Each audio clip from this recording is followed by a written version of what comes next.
आखिर क्यों दिया राम ने लक्ष्मण को मृत्युदंड। जब भी दो भाइयों की जोड़ी की बात आती है तो सबसे पहले तो हम सबकी जुबान पर बस एक ही नाम आता है और वो नाम है भगवान श्री राम और लक्ष्मण नाम।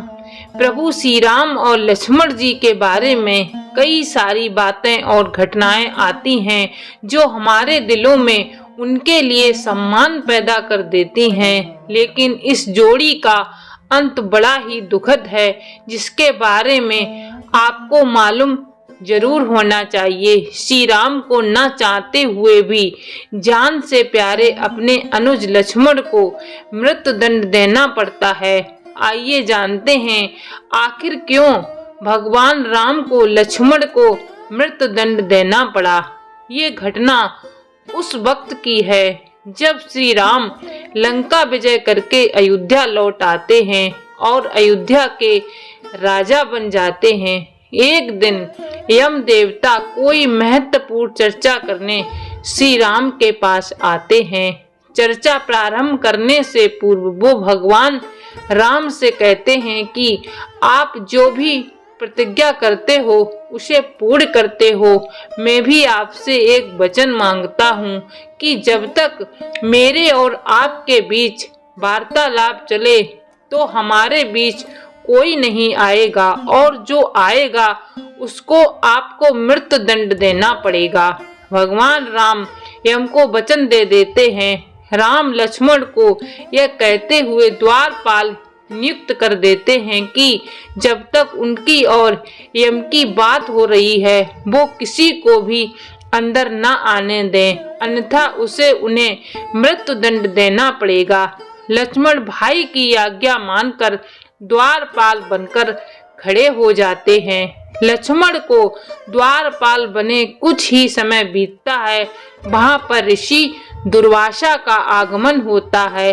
जब दुर्वासा ने लक्ष्मण से अपने आगमन के बारे में राम को जानकारी देने के लिए कहा तो लक्ष्मण ने विनम्रता के साथ मना कर दिया।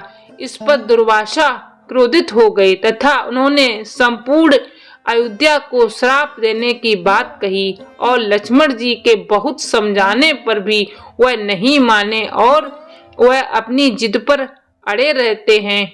जब वह किसी प्रकार नहीं मानते हैं तब लक्ष्मण समझ गए कि ये एक विकट स्थिति है जिसमें या तो उन्हें रामाज्ञा का उल्लंघन करना होगा या फिर संपूर्ण नगर को ऋषि के श्राप की अग्नि में झोंकना होगा।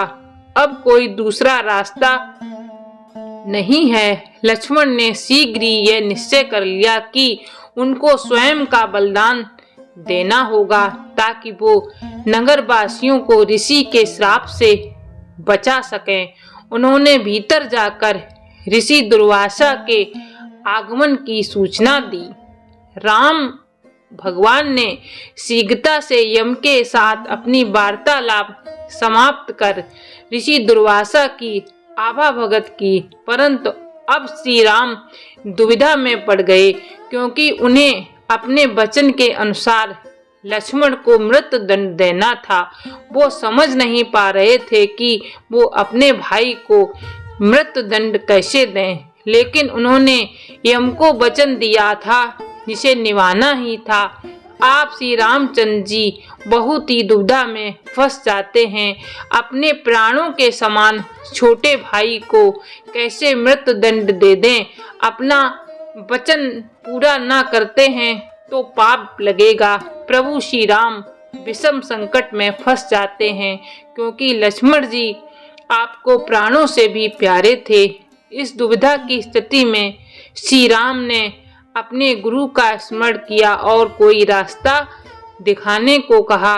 गुरुदेव ने कहा कि अपने किसी प्रिय का त्याग उसकी मृत्यु के समान ही है, अतः तुम अपने वचन का पालन करने के लिए लक्ष्मण का त्याग कर दो। लेकिन जैसे ही लक्ष्मण ने ये सुना तो उन्होंने राम से कहा कि आप भूल कर भी मेरा त्याग नहीं करना। आपसे दूर रहने से तो अच्छा है कि मैं आपके वचन का पालन करते हुए मृत्यु को गले लगा लूं, क्योंकि आपसे दूर मैं नहीं रह पाऊंगा। इससे अच्छा है कि मैं मौत को ही गले लगा लूं, क्योंकि आपके बिना मैं जी ही नहीं सकता। तब लक्ष्मण ने कहा कि आप निश्चिंत होकर मेरा वध कर दीजिए, जिससे आपकी प्रतिज्ञा भंग न हो। जब श्री राम ने ये बात महर्षि वशिष्ठ को बताई तो उन्होंने कहा कि आप लक्ष्मण का त्याग कर दीजिए। साधु पुरुष का त्याग व वध एक ही समान है। श्री राम ने ऐसा ही किया। श्री राम द्वारा त्यागे जाने से दुखी होकर लक्ष्मण सीधे सरयू नदी के तट पर पहुँचे और योग क्रिया द्वारा अपना शरीर त्याग दिया। लक्ष्मण ने जल समाधि ले ली और श्री राम को अपने वचन के खातिर अपने प्राणों से प्रिय भाई से दूर होना पड़ा। दोस्तों, उम्मीद करती हूँ कि आज की वीडियो आपको कैसी लगी। अगर वीडियो अच्छी लगे तो एक लाइक और चैनल को सब्सक्राइब अवश्य कर लें, क्योंकि आपके लाइक से ही हमारा मनोबल बढ़ता है। जय Shri Ram. Subscribe to my channel and press the bell icon.